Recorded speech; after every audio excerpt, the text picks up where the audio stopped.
Oh my gosh. And was I muted the whole time? Yes. That's awesome. We've had the craziest tech issues this morning or this afternoon.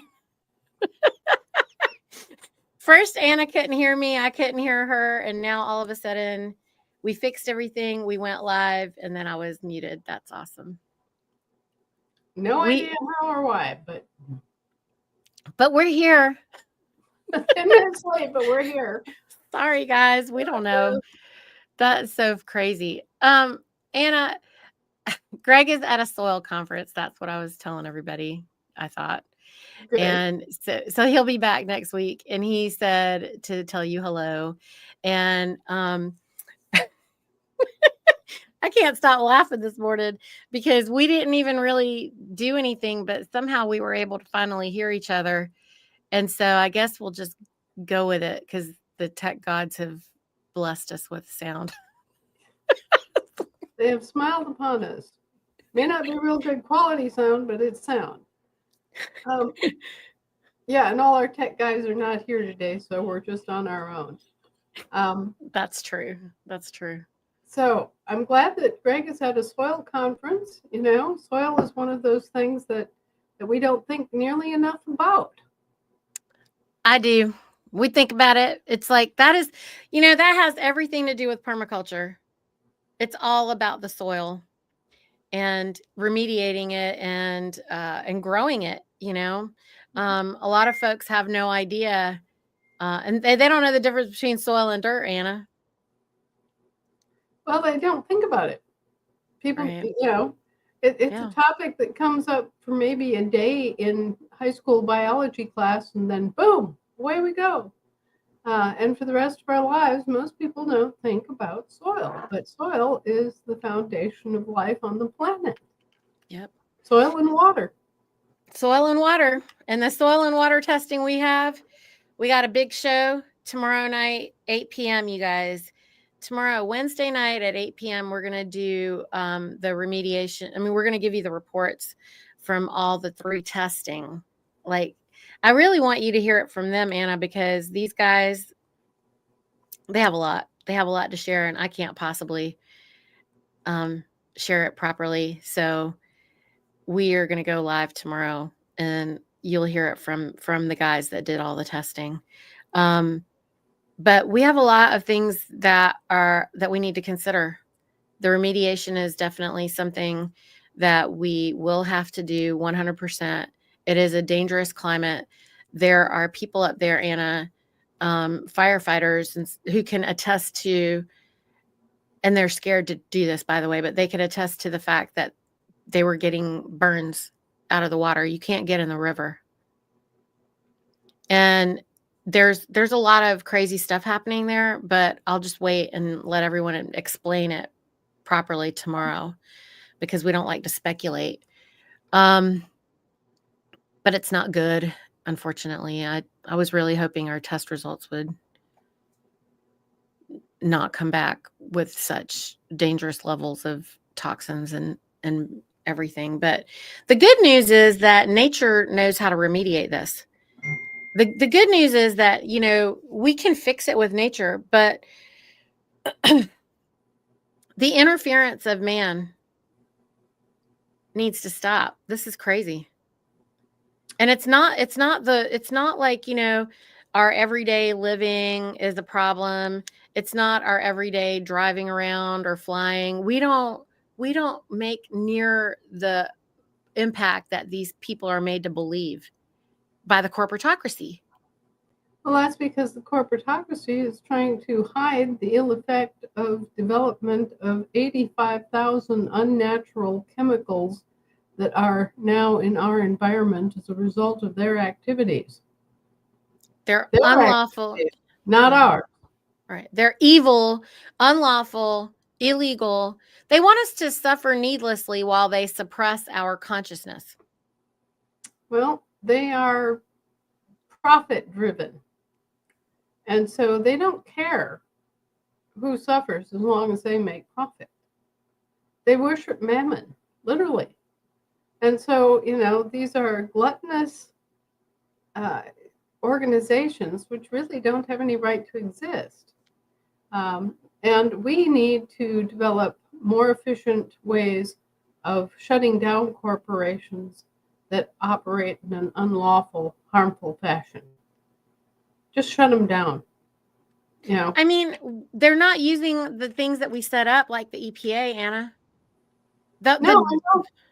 the work of the EPA was to establish limits. And instead, they want to just have a debate all the time about how safe it is or not. No. The EPA hasn't even shown up in North Carolina to do the testing. Yes, they have not. So, not only are they not doing the job that they were supposedly supposed to do, they are functioning as a private entity with no public responsibility or accountability at all. At which point, why are we paying for it? Right. They're supposed to be there doing the testing.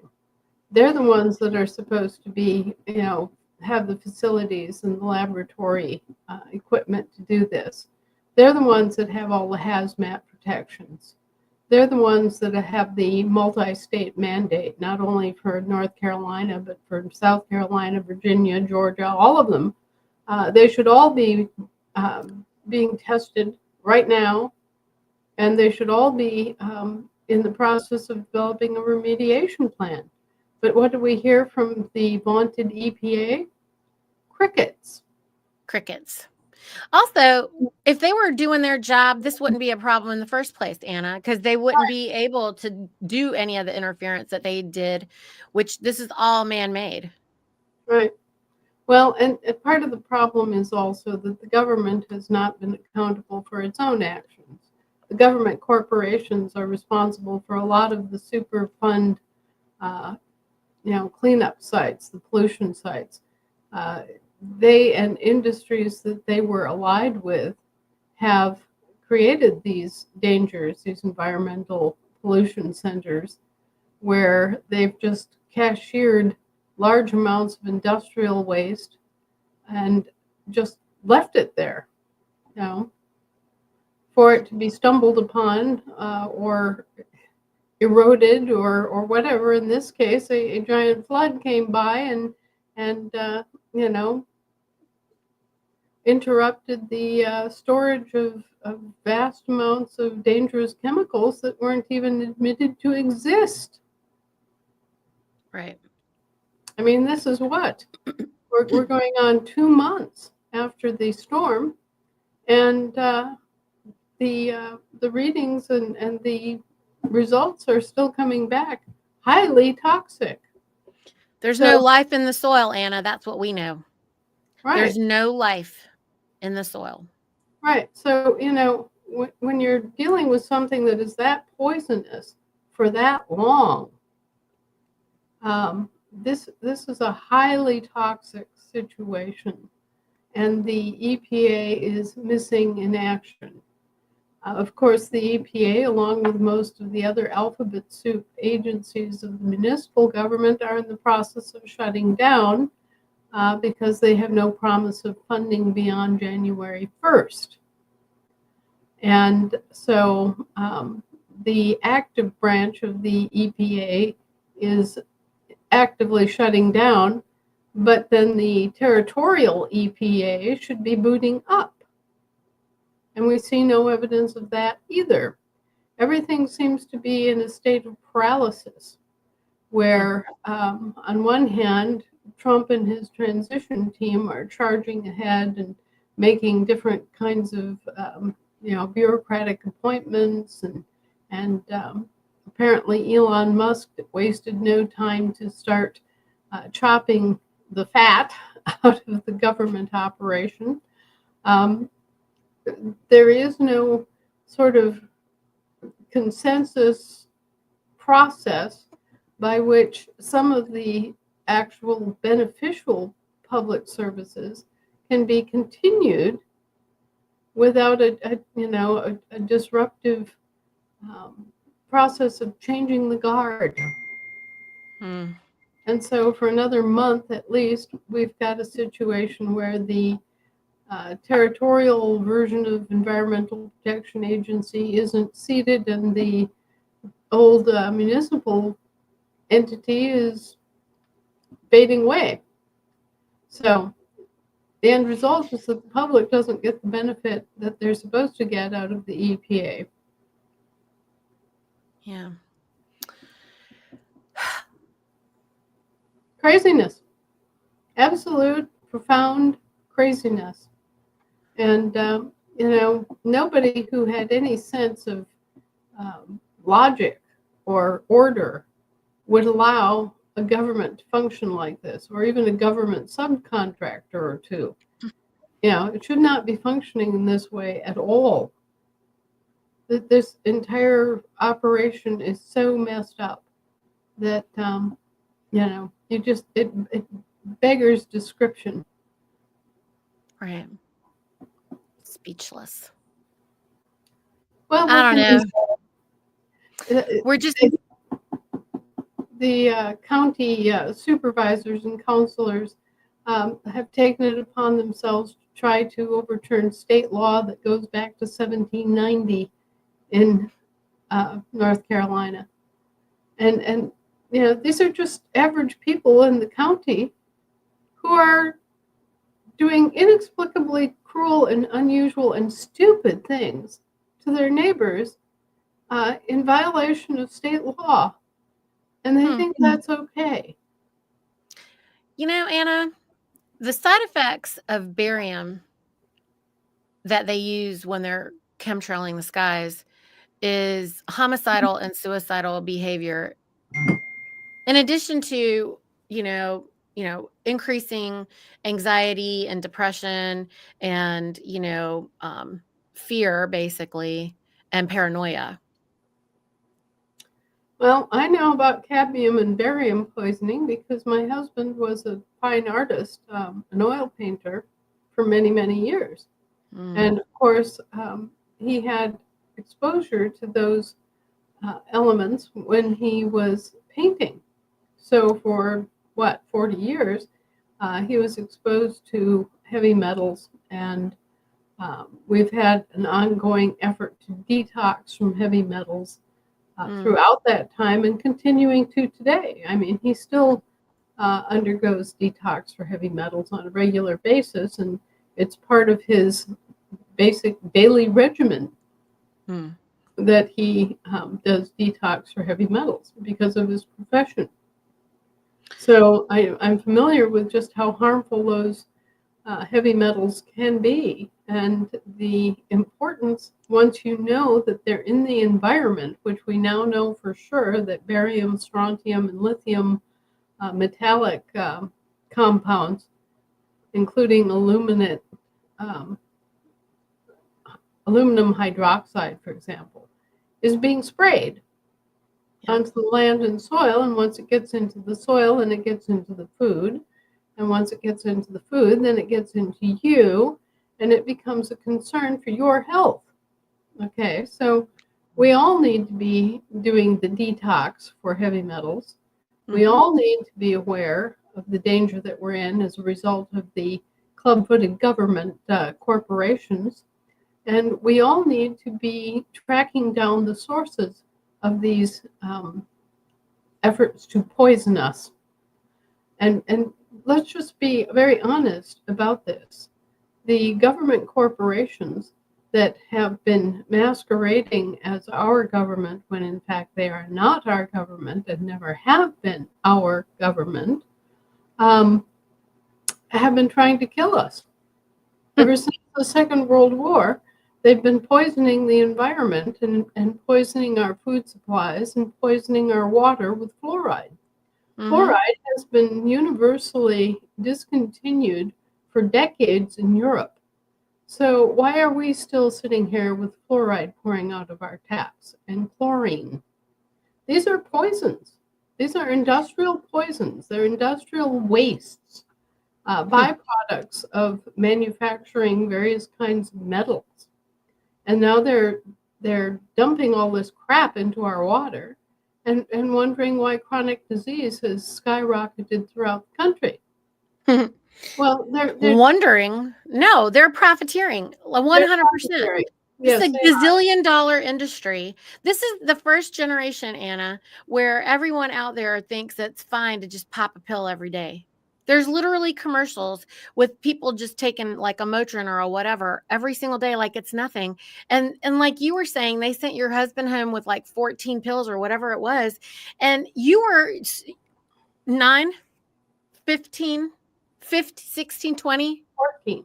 14. 10, 4, 14 Right. different prescription drugs, and they were rather insistent. They felt that I had to be there to pick up those drugs and pay for them according to their prescriptions. And if I didn't, well, what were they going to do? Mm-hmm. Put them back on the shelf, I guess, because I never went and picked them up.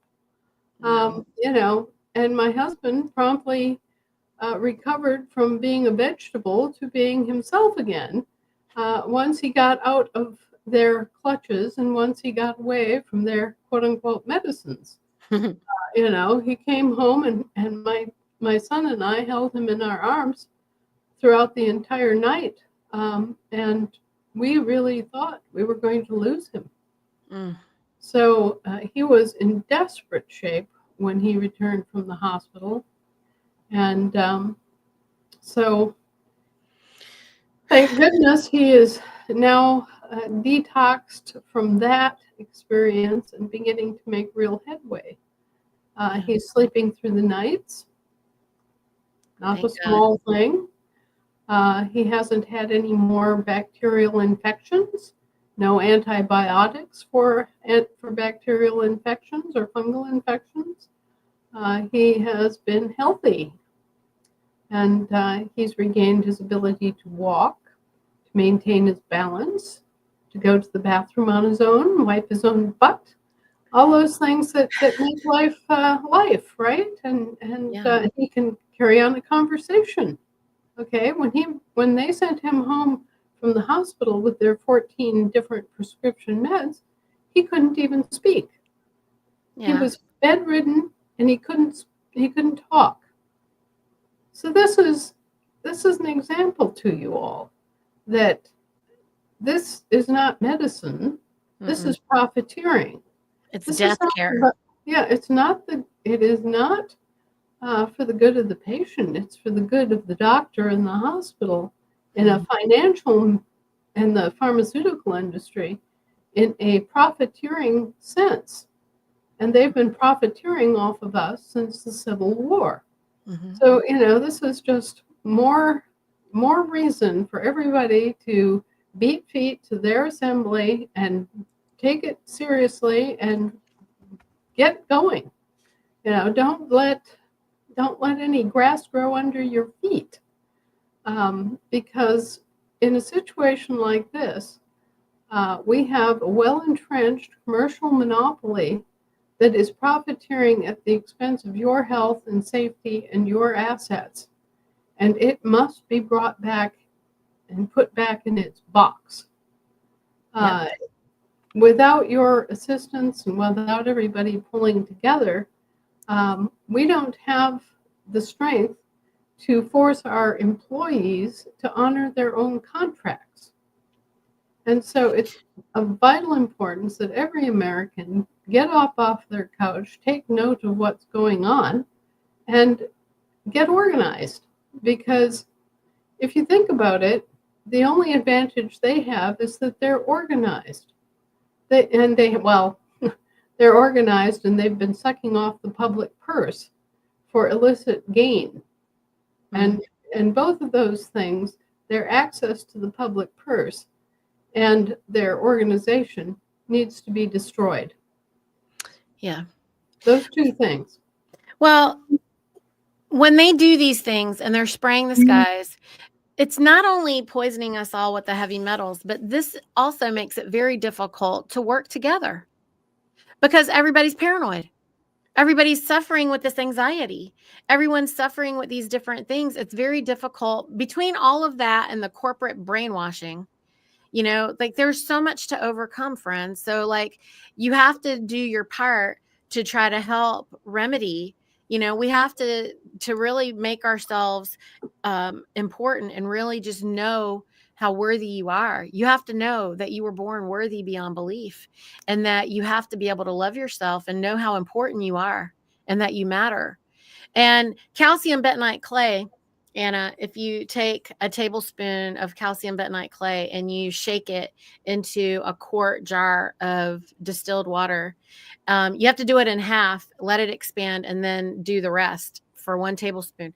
But I had so much heavy metal toxicity. It took me 2 years of drinking calcium bentonite clay water, and then it detoxified. And then one day, just plain water could quench my thirst again. But it took 2 years to get all the heavy metals out of my system. You know, I was suffering with 3 autoimmune conditions, and I had dry mouth, and every time I drank water, it tasted like metal.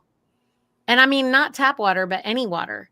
And like even distilled water used to taste like metal to me, like I had a metally taste in my mouth. And so um, calcium bentonite clay does that. When you drink 1 tablespoon in a quart jar of water, and I was like a crazy person walking around with a quart jar of this gray water, and that was the only water I drank for 2 years. But I'll tell you what, it detoxified because it absorbs and it adsorbs and it pulls metals out of the body, because you can otherwise you can't filter this stuff out, you guys. And so it drew it out like a magnet, absorbing and adsorbing it and pulling it out. And I was finally able to do that. And I've been able to help many people detox from heavy metal toxicity doing that.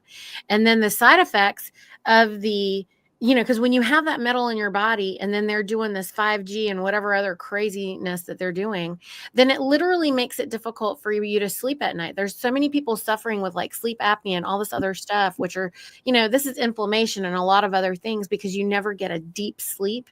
You never get to go in that deep REM sleep, because there's like this magnetic disturbance. It's a vibrational disturbance that's happening because of the heavy metals. And so if you're able to detoxify the heavy metals from your system, and then, we take iodine daily too, Anna, because we're in this highly radioactive atmosphere right now, because every morning they're spraying the sky down to the ground. Every morning we wake up, and then I go outside and like meditate and talk to the sun. And I'm like, the day is going to come, Niti, when this is going to be one of the largest man-made ecological and genocidal disasters it's going to rate. And it's happened on the time clock of the British territorial government. Yeah. And we're going to hold them accountable.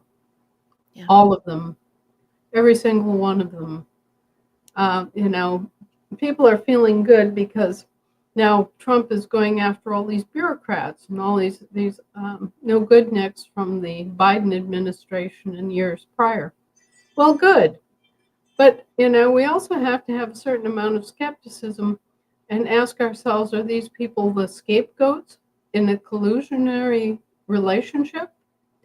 I mean, think about it. You got 2 crooks, and they're both profiteering and causing trouble and, stealing your property and working together in collusion to do this.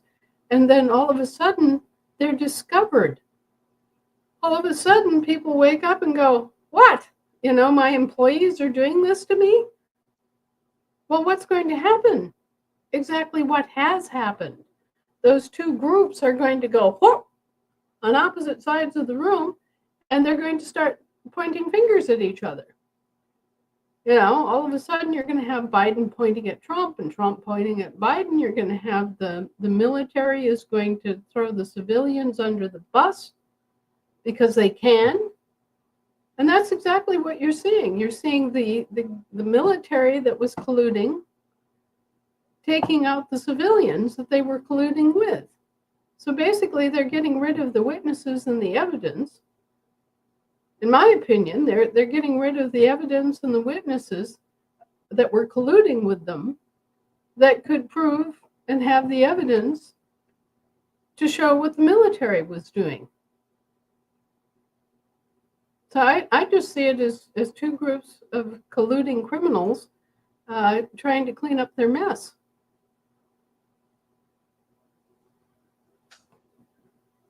All right. Enough of this. Now why don't we just go to the questions, Anna, and let's see what the people are talking about. We know we're going to be working hard to push the needle in the other direction. Good way to put it. Yes. Well, and there's lots of things people can do to detox. Yes. You brought up the bentonite clay. Cilantro will draw out heavy metals. Yes. Their ionic foot baths will draw out heavy metals. Yeah. Magnets. Japanese detoxification pads that you put on your feet overnight will draw out heavy metals. Yes. We even have chelation therapy now that you can take orally.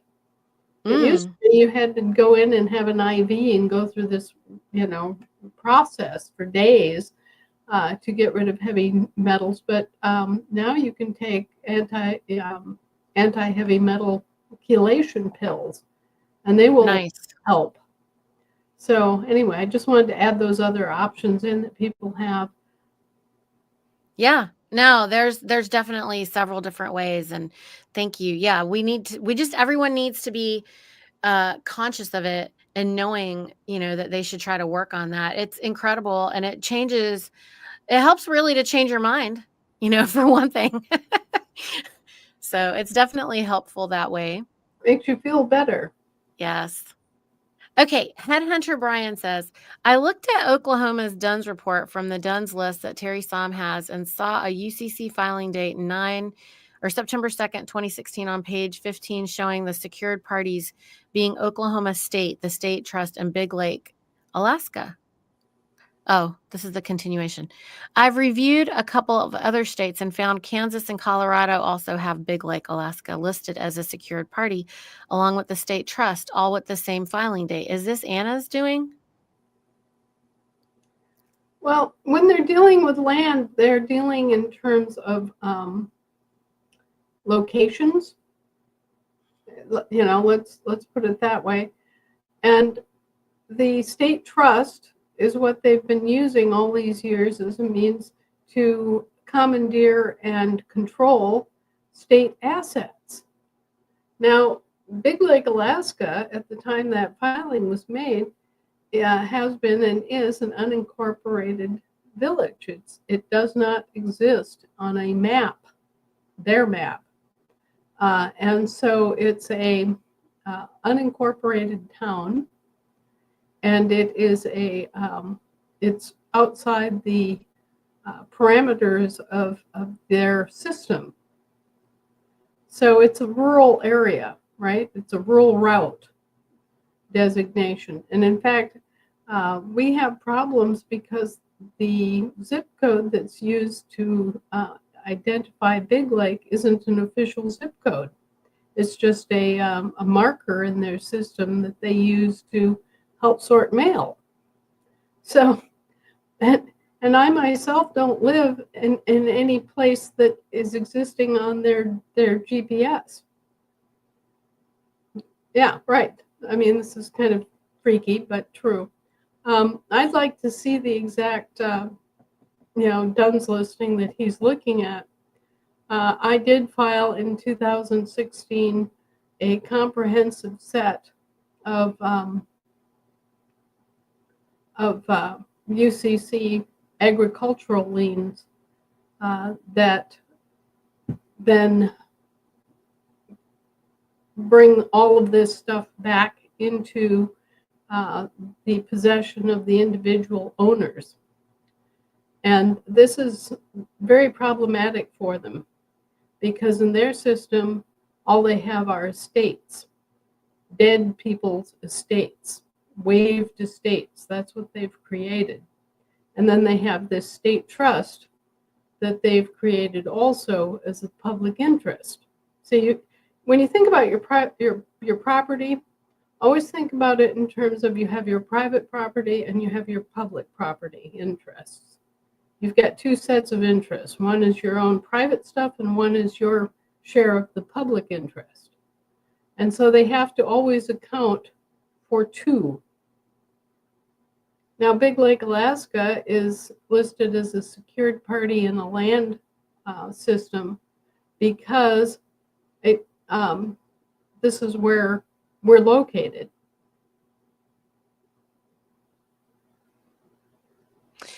Lori wants to know, Lori, we talked about this last week too. County sheriffs are required to protect the people of their county and their assets. Does this include U.S. citizens and citizens of the United States? Our assembly needs clarification for our letter. So we talked about this extensively last week also. What you have to understand is that the Constitution's never applied to British territorial citizens, and they never applied to municipal citizens, either one. They live under the Constitutions, but they are not the recipients of guarantees and services of the Constitutions. So it's hard to really explain in terms of a system that would be fair or logical.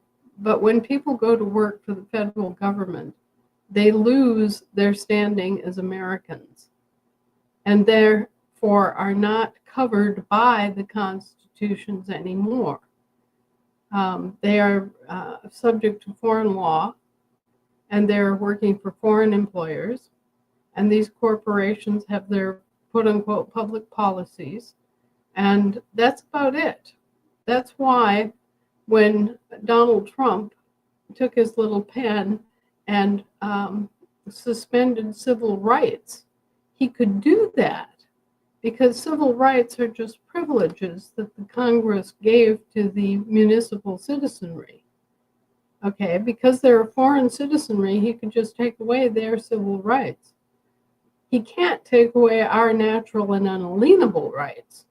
That's another whole different story and another whole different population of people that he could not affect in that way. So you see, as an American, you have one deal, right? And as a U.S.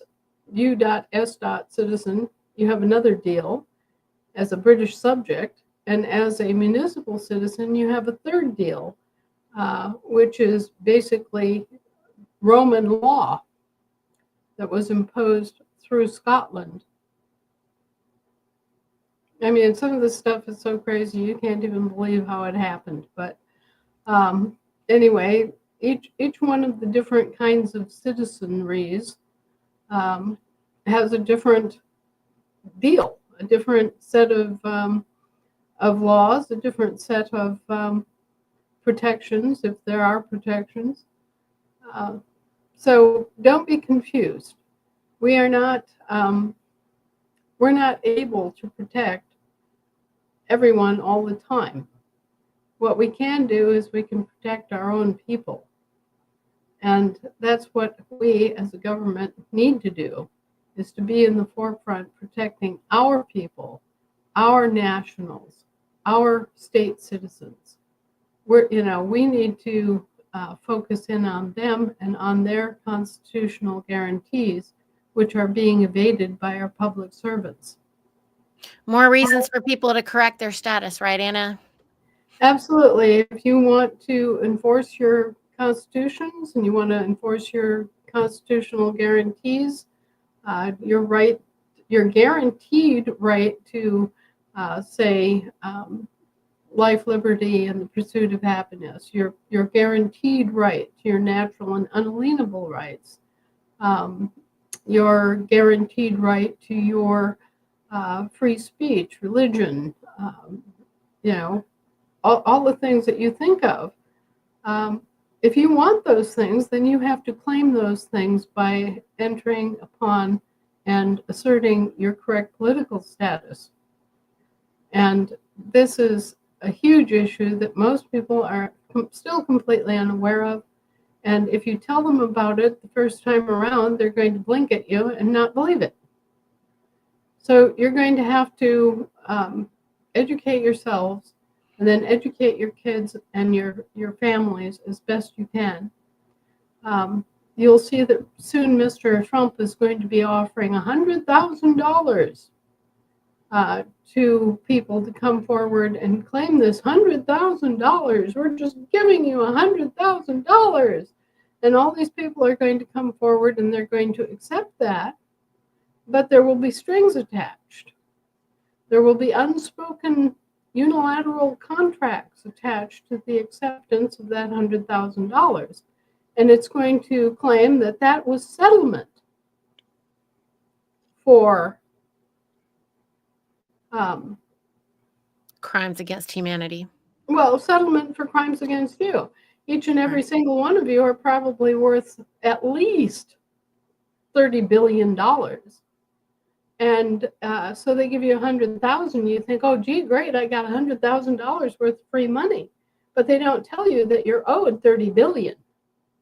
Okay. And so it's another one of those foreign European style contracting situations where they're trying to get you to contract and settle their debt to you for cheap, cheap, cheap, cheap, cheap, and let them keep all their ill-gotten gain. Don't do it, friends. Malik wants to know about the credential card on the back where it says valid for all travel and identification purposes. Does this include international travel? Yes, absolutely. But here's something for you to think about, Malik. From in their system, the birth certificate is what they need to travel. In our system, the credential card is what you need to identify you. And they've been illegally occupying our country for 150 years. So what they do is there's a requirement that you have to be in this occupied status. You have to provide them with your name and where you're living. And when you give them the credential card, it fulfills that requirement. And so that's what you're using as your identification for the purposes of this illegal occupation that they still have going on. So that's why the credential card is really important to have, so that you fulfill that. And it's important even when you cross state borders. Because remember, in their scenario, the Civil War never ended. So if you're going from North Carolina to Tennessee, you're crossing the state border. It's international travel because both states are independent sovereign entities, right?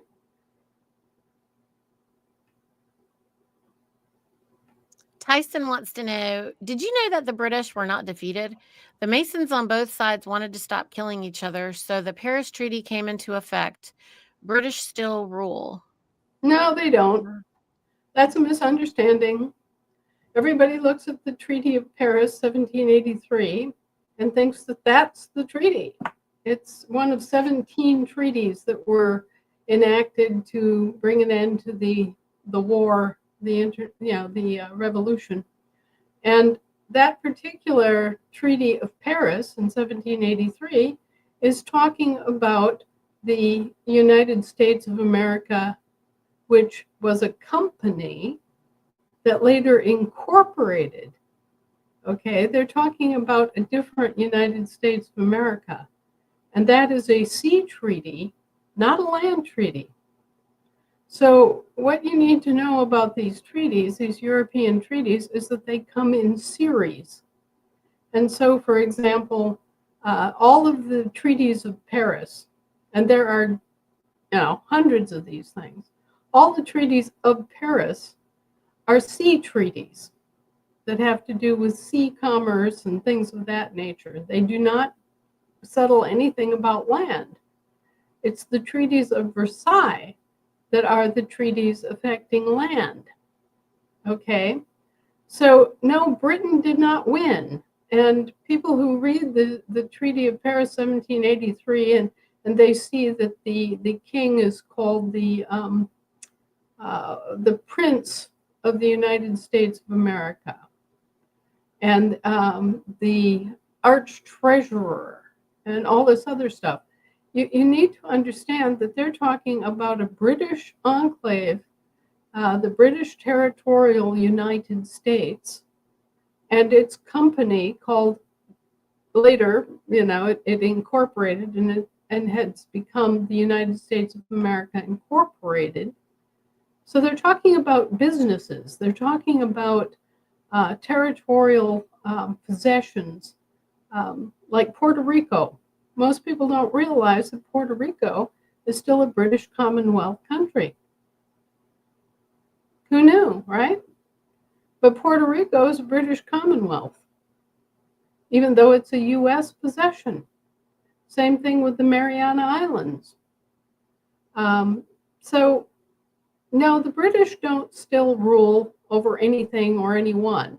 The British got some treaty concessions, but in exchange, the British also admitted that we are free, sovereign, and independent people in our free, sovereign, and independent states. And basically the only sentence about us in the entirety of the Treaty of Paris, 1783, was when the king admitted that we were free, sovereign, and independent people. Okay? So don't look at the Treaty of Paris, look at the Treaty of Versailles. Look at the Versailles series of treaties. Unfortunately, the treaties where the pedal hits the metal are all written in archaic diplomatic French. So makes it a bit harder for you to access that information, doesn't it?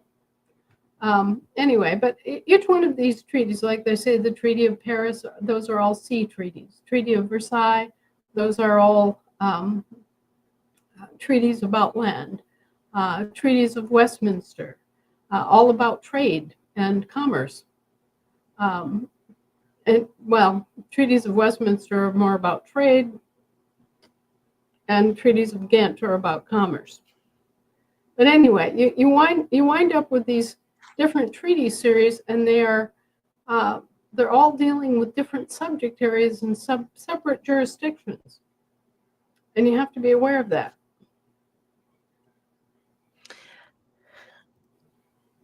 Road to Ruins says, how many people are required for a county common law court? I've read 16 for grand jury and 12 otherwise. Is that right? Well, you've got two kinds of juries. You've got a grand jury and you've got a trial jury. We don't use petit juries. That's a seed-going jurisdictional thing where they have these foreshortened 6-person petit juries. We don't do petit juries. So we need a minimum of 12 jurors in order to try a case, and a minimum of 12 jurors to find cause. The grand jury's duty is to find cause. So if someone brings a complaint or a suspicion about something that's possibly illegal going on, it's the grand jury's duty to investigate and determine whether or not there is a sufficient body of evidence to bring charges. Okay? So they're kind of like the private investigators of our system. And grand juries are drawn by lot. It's just everybody in the jury pool who's potentially eligible can be drawn to serve on a grand jury at random. So, as you're sitting there in your house, innocently going about your day, the tumbler may be in action somewhere, and your name could get pulled to be a grand juror, and it would then be your duty to, for a period of time, take part in this investigatory activity, where the would-be prosecutors or injured parties come forward, bring their evidence as it is, and then you have to contemplate and do some investigation of your own to decide whether or not charges should be brought. Okay, and typically what you have is 12 jurors with a 13th person as a alternate juror who's not actually on the jury, but who is observing the deliberations of the jury. And if one of the jurors is sick or has a family emergency and can't continue on for whatever reason, they drop dead, right? Then the 13th juror is there as the replacement. Okay? So you've got 13 jurors, 12 jurors that are active, and one that's kind of there as a potential replacement for any loss of the 12. And then you have a trial jury, which is again 12 with one sidekick. Okay, so 13 people. And what you really are looking for is at least 26 people, therefore 13 and 13. And then you have your court officers, which is a separate business. They're not acting as jurors, they're acting as court officials. And so you have to have a justice, you have to have a clerk keeping the records, right? In some cases, there's additionally a court secretary and a bailiff, or bail bondsman in our case. And so you've got at least 4 other court officials that you need to have in place in addition to the juries.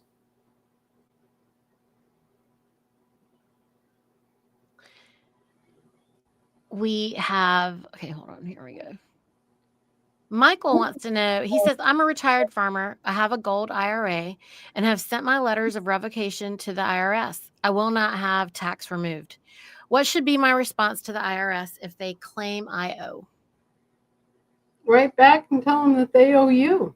They've been collecting under false pretenses for umpty-ump years. Pay up, bastards. Good answer. Oh, Okay. another good answer is we don't accept solicitations. That's one that Niti knows very well. If they send us, a process server, or they send, a summons, and we don't accept solicitations because this is a solicitation to contract.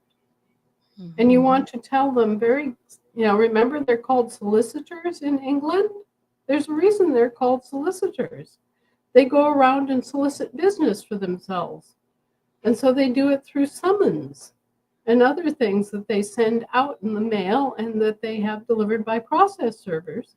And when you realize who they are, that they're British and that they're trying to make contact with subscribers to the British system, and you just blink your baby blues or your baby browns or whichever, however, you look at them and you say, we don't accept solicitations.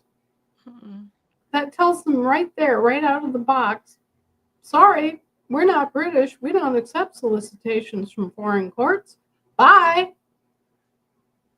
See you later, alligator. All right, and I have one that's like 3 parts here.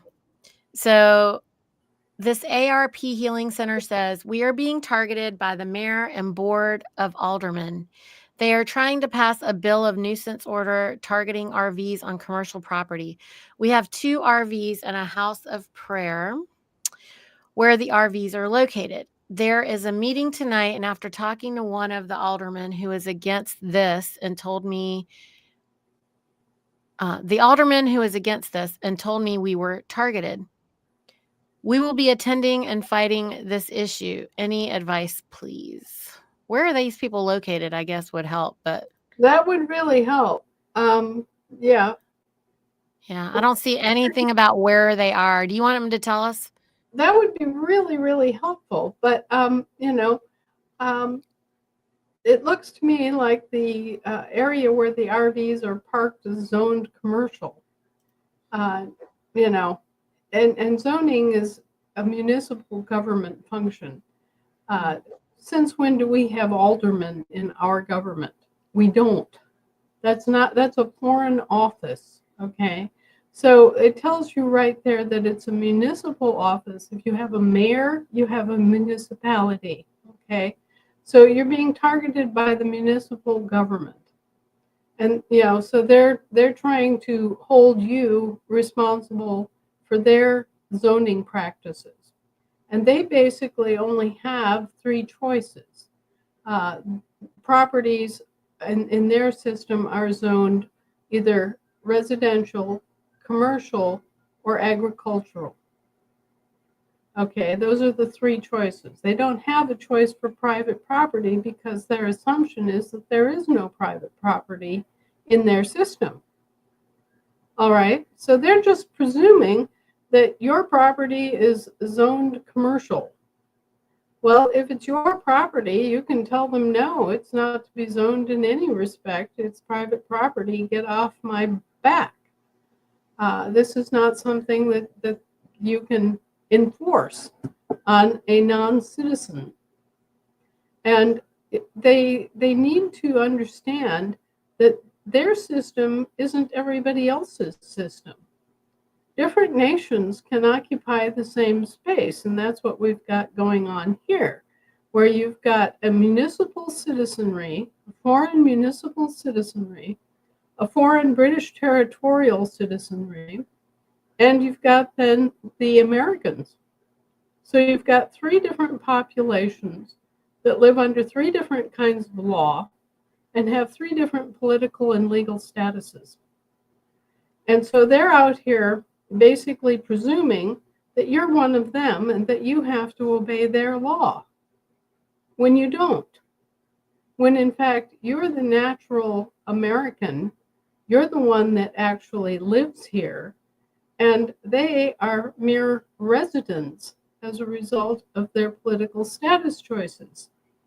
Okay, so if they're operating a system with a mayor and a board of aldermen, they don't have the basis to even talk to you, much less apply their zoning system to your land.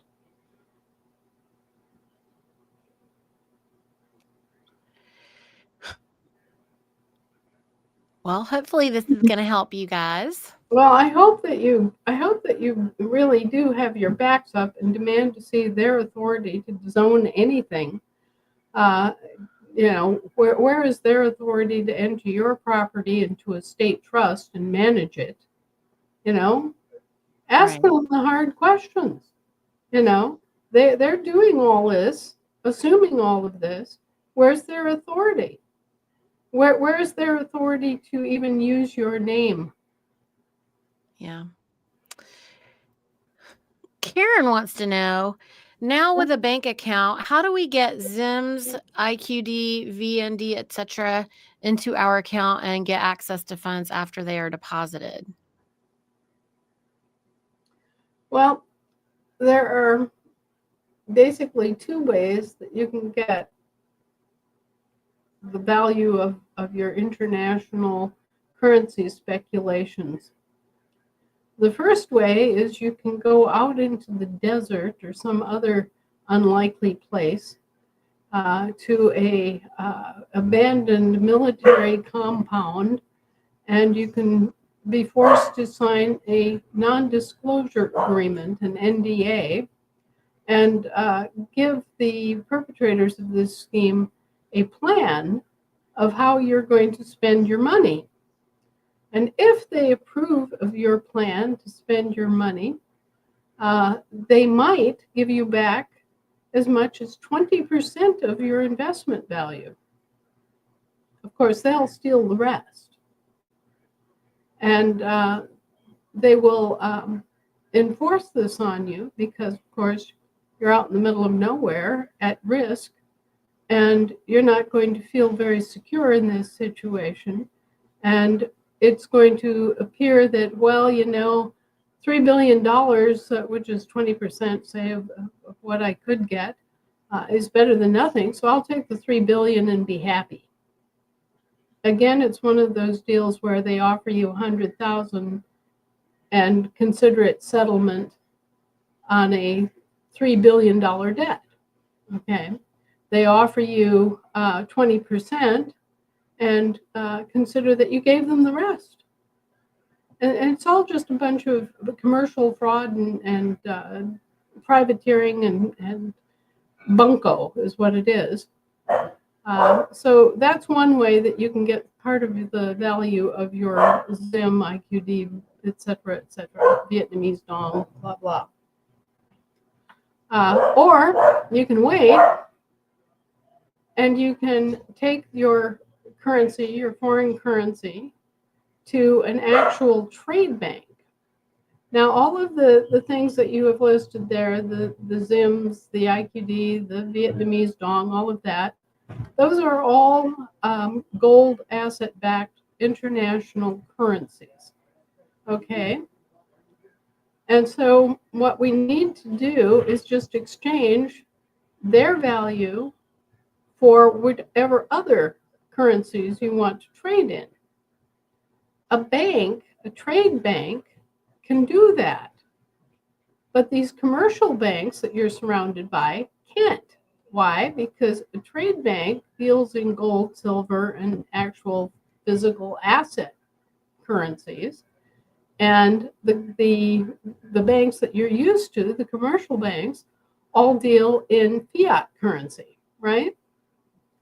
So how do you just get an exchange across the board first and foremost into any other gold or silver backed currency you want? For example, you could take your ZIMs and trade them at our global international trade bank, right? Direct across the board for American Federation dollars. Okay, if you wanted to. This is just for instance. You could also trade them for British pounds if you wanted, as long as it's pound sterling. You see, there has to be a correlation between one real asset and another real asset. So you have one international gold currency that's exchanged for another international gold currency. Now, those currencies have a value posted every day in fiat also. So they can be exchanged into the commercial system for fiat currencies too. So, for example, right now, the American Federation dollar is worth something like 275, or it's getting up there, dollars in fiat currency, USD or FRN fiat currency. So your bank then takes this gold-backed currency, your international trade bank takes this gold-backed currency and then takes it to a commercial bank through what? A sovereign treasury account. And there you can do an exchange of one kind of asset-backed currency for the fiat currency if you want it. Now, the way they've had the banking system monopolized, it's been a matter of people being able to, quote unquote, gain liquidity, which means exchange their gold and silver for fiat. But the problem with the fiat is that it has no actual value, so it's an inequitable exchange.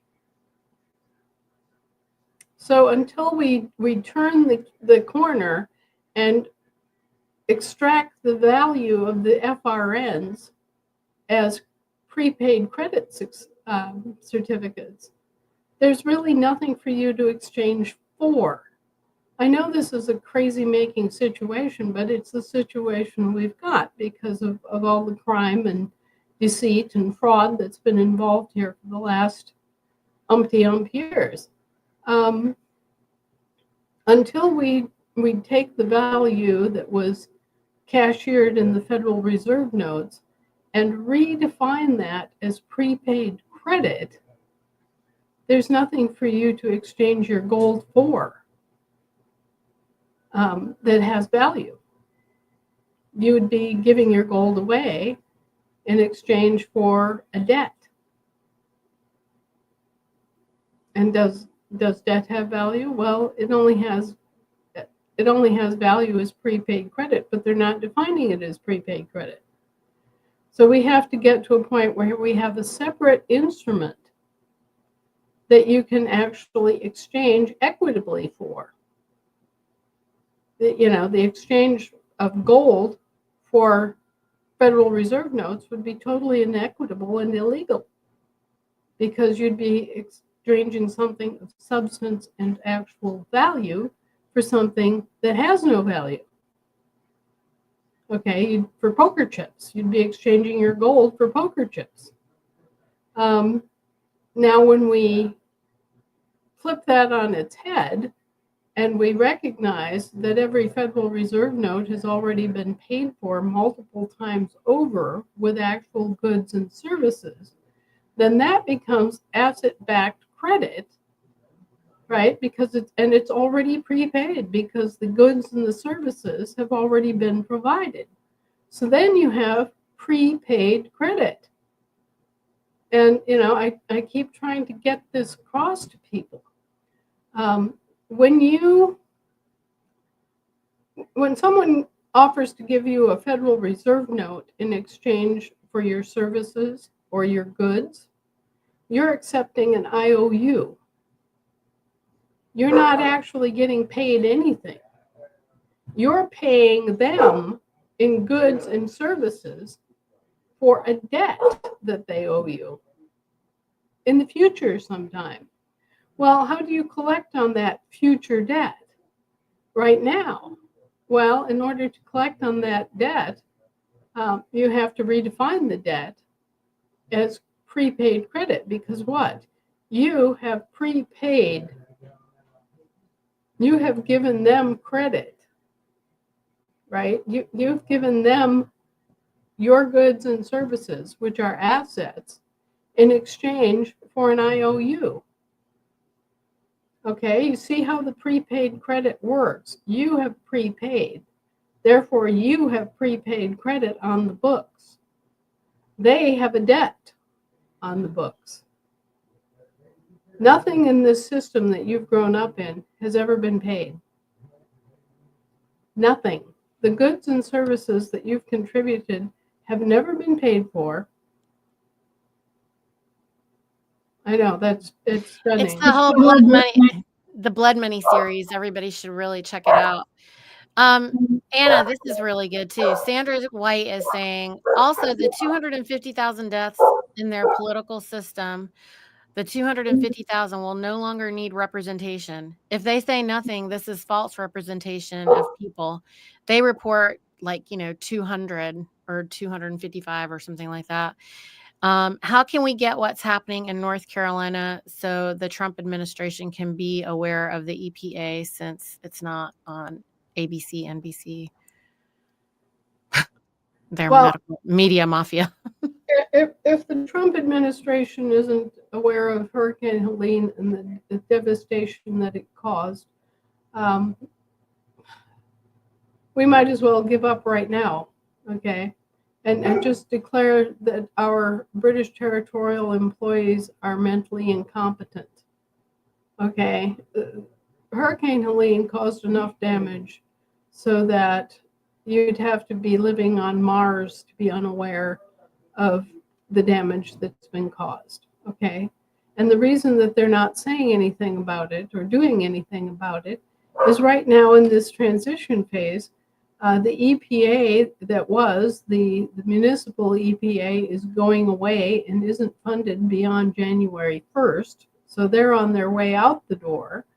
And the Environmental Protection Agency of the territorial government isn't yet seated to be able to do anything. So they're just kind of going until the middle of January or end of January when Trump is officially inaugurated and all of the British territorial organizations come in and replace the alphabet soup organizations of the municipal government. So we're not going to see any significant help or change or doing anything too much for North Carolina until that transition actually takes place. And at that point, you will once again have an organization called the Environmental Protection Agency. Well, it won't be the same organization at all. It'll be a different EPA, okay? But you'll have a different territorial EPA that can actually come in and do something in terms of helping to clean up the toxicity and the spills and to do the testing and all the other things that you expect the EPA to do right now. And Mr. Trump will actually have some latitude for making some executive changes in the way that other of these agencies are performing. So, you know, right now, what you're seeing is a gigantic consolidation and rearrangement and redefinition of how the government is structured. And all these different agencies, a lot of them are just going to disappear. A lot of them, their functions are going to get merged into a different body. You know, there's suddenly going to be a different name associated with multiple different functions, you know. They're just restructuring in a very violent way right now, getting rid of the municipal alphabet soup agencies and substituting territorial departments, and then they're redefining the territorial departments as they go. So at the end of January, you might not see an environmental protection agency. You might see a disaster administration. You know, it's up in the air. Anything is possible, because remember, these are corporations, and you're dealing with one defunct set of corporations going off stage, and another group coming in on the stage, and this other group has an ability to change the structure however it sees fit, because it's a corporation. You know, imagine a big corporation, and prior to this, they've had 14 vice presidents of different functions. They've had a vice president of internal management. They've had a vice president of sales. They've had a vice president of research. They've had a vice president of this and that and the other thing. Well, all of a sudden, a new CEO shows up in town, Donald Trump, and he says, oh, we don't need 14 vice presidents. We're just going to have one vice president, and we're going to have, we're going to restructure.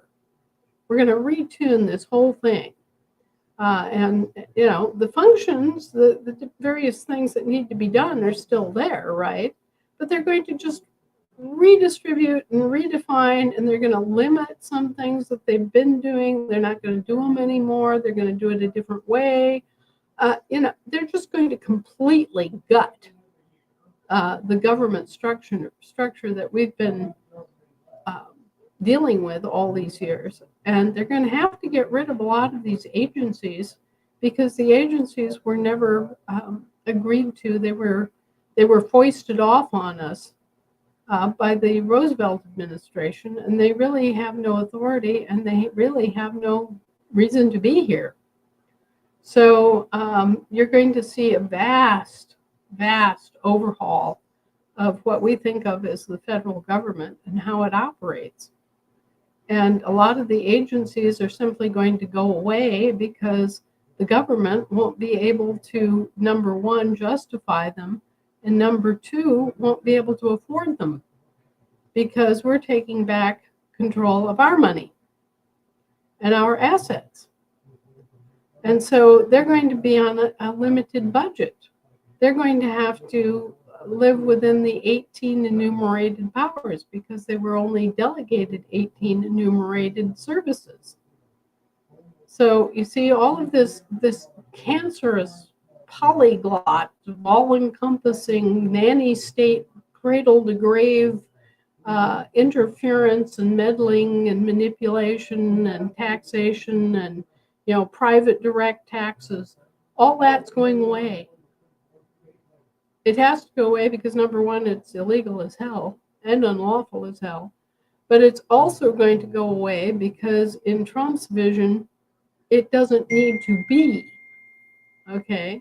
It just clogs everything up. It just costs a tremendous amount of money for no result. And, when you've got a good businessman in charge of something, he's going to be looking at the efficiencies. He's going to be saying, well, why do we have 6 different agencies supposedly providing the same service?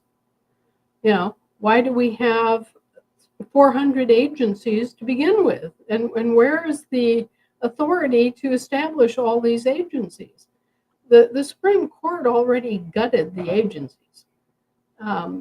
The system that FDR set up was to create all these agencies and then give these agencies administrative powers. And so what was happening is that Congress was passing a law. Say that their Congress, their U.S. capital C Congress, passes a law that says all U.S. capital C citizens in the United States have to have private insurance for their automobiles. Okay? They can do this as a condition of employment or as a obligation of foreign citizenship as a subject of the Queen. They can't do it to us, but they can do it to themselves, right? And to their employees.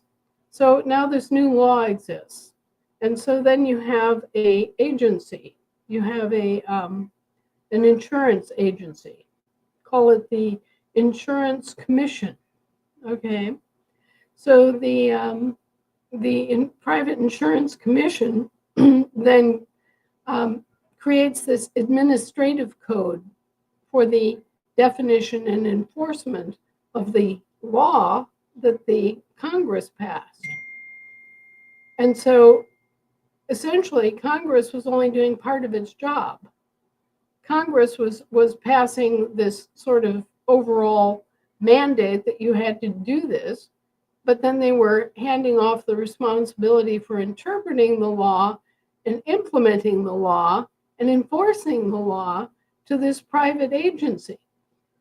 And the private agency, I'm sorry, we never gave any private agency any legislative power. And so recently we've had a number of Supreme Court cases come through, and they've basically said, hey, Congress, you can't delegate your ability to legislate. You can't give these agencies authority that they were not granted by the people of this country. If you're going to pass a law for your employees, well, that's one thing, and you're responsible for it, not an agency. Okay, so all these agencies are the administrative code, all of that's out the door. All the in-house administrative tribunals, like we used to have a Department of Labor tribunal that was presided over by senior DOL bureaucrats. And the bureaucrats would look at each case. Say you had unemployment benefits and you had a claim against the State of Alaska Municipal Corporation, then if there was a dispute about your benefits, whether you should get them or not, you wouldn't take it to a court. You would take it to an in-house administrative tribunal, which would be operating under administrative code that was developed by the agency itself, by the department, right? And you would go in and there would be a hearing in front of a tribunal. And they would decide whether you got your benefits or not. That whole thing is gone. The Supreme Court axed it. So that whole administrative law system is dead. Dead as a doornail as of, what, a year and a half ago, when they first brought forward the West Virginia versus EPA case. And then they just did another major case where they overturned the so-called Chevron deference doctrine. And again, it was the same thing, that these agencies do not have any ability to create law. And they don't have any role as a court to enforce law. And so the agencies are going away, and what you're left with is going to be a vastly restructured government, vastly pared down federal government. And also you'll see a drastic change in the state of state government, because now you will be dealing with the state trust.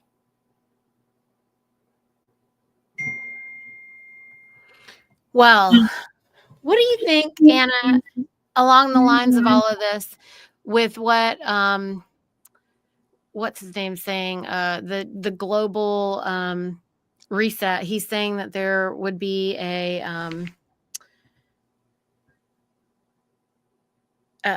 jubilee, like a worldwide jubilee.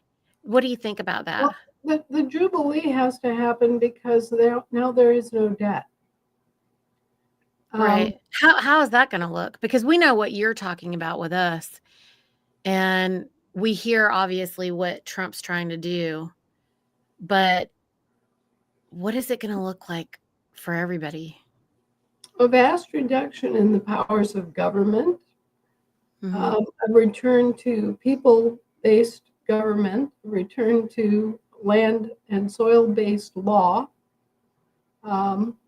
a change in the banking system, which not only includes asset-backed currencies, but which includes a exchange into credit instruments.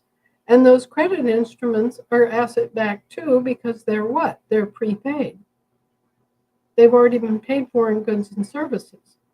So even the credit instruments are prepaid and they're asset-backed. So for the first time in human history, there is no basis for these Babylonian blatherskites to claim that anybody owes them any debt. Nobody owes them jack diddly. Not in gold, not in land, not in silver, not in credit. So we're going to, it's going to be a completely overhauled, and it's going to be a system based on abundance, because everybody has been affected by this, Right. This gigantic scam. And so what you're going to see is, and part of our etheric work, if you will. Remember, we went in and we removed the Bardsey Island Great Seal, Mm. and then we removed the Palatinate seal, the Great Palatine seal. And what that did is it removed the energy blockages, the dams that had been blocking the ley lines to Africa for centuries. Well, now suddenly Africa is in flow. Now suddenly Africa is getting the energy that it always was owed and needed as part of the planetary sphere here, okay? Well, all of a sudden Africa, which is much larger than they portray on the globe, when you look at the globe, actually Africa is much larger than you would think looking at the globe. Africa is going to explode. I mean, Africa is going to come into its own. And suddenly, all these countries and all these people that have been, subject to these colonial powers that have raped, pillaged, and caused constant lawfare and warfare in these countries, they're going to go away. There's going to be peace. There's going to be plenty. And they're going to develop all the things that they should have had all along. They're going to have electricity. They're going to have clean water. They're going to have good schools. They're going to have, roads. They're going to have, their own environmental protection, everything. All the things that the developed countries think of, Africa is going to have. The Mideast is going to have. Southeast Asia, the Pacific Islands, everybody is going to enjoy having peace and abundance. And that's the whole goal of all of this, is to put an end to an evil system that benefited crooks and manipulators, and open things up so that the entire world has what it needs to thrive. Anybody who hasn't watched Thrive 2, which is a movie that was produced by the organization of the same name, it's called Thrive 2. Thrive 1 is a movie about the problems the world faces and asking, why is this the way it is, And then Thrive 2 is the beginning of showing people how these problems can be resolved and solved. So anybody who hasn't read, been aware, Thrive 1 sets up, presents the problems, asks the question, why is this? And then Thrive 2 presents the beginnings of what we can do to solve the problems discussed in Thrive 1. Nice. Watch those. Those are kind of giving you a taste of the kind of thinking process and the genesis of the solution phase of how are we going to get rid of all these broken institutions, these fraudulent networks of criminals. How are we going to get rid of some of that? How are we going to do something completely different and focus our energy on things that are positive?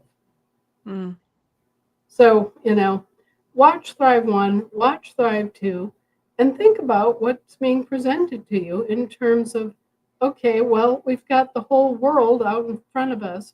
We have infinite resources, and there is no debt. There's no national debt. There's no individual personal debt. It's all just been chicanery and lies and false presumptions and lawfare and bullshit. Okay, so suddenly, suddenly we're cut free. Suddenly we are able to find our way forward. And this is what the Golden Jubilee is all about. The Golden Jubilee was supposed to happen 800 years ago, but they blocked it, basically with the Council of Nicaea. And with the Roman merger of the church with the city of Rome. And so now it's more than past time. There is no doubt that everybody's paid everything there is to pay, and that there is a very substantial largesse of prepaid credit and a substantial largesse of actual land and gold and silver and everything else, so that there's no reason why anyone should suffer anymore. That's right. So be it. So be it. All right, friends, we will see you back here. Actually, we're going to be live tomorrow at 8 p.m. with Billy Bond and with Bear. We're going to be going over the test results for Western North Carolina. So you can check that out tomorrow evening at 8 p.m. Eastern Standard Time. Yeah. And otherwise, we'll be back here with Anna next Tuesday at 1 p.m. Please make sure I get that link, Niti. I will make sure you have it. All right, Kara, I have to run. Thank you, everybody. Bye-bye.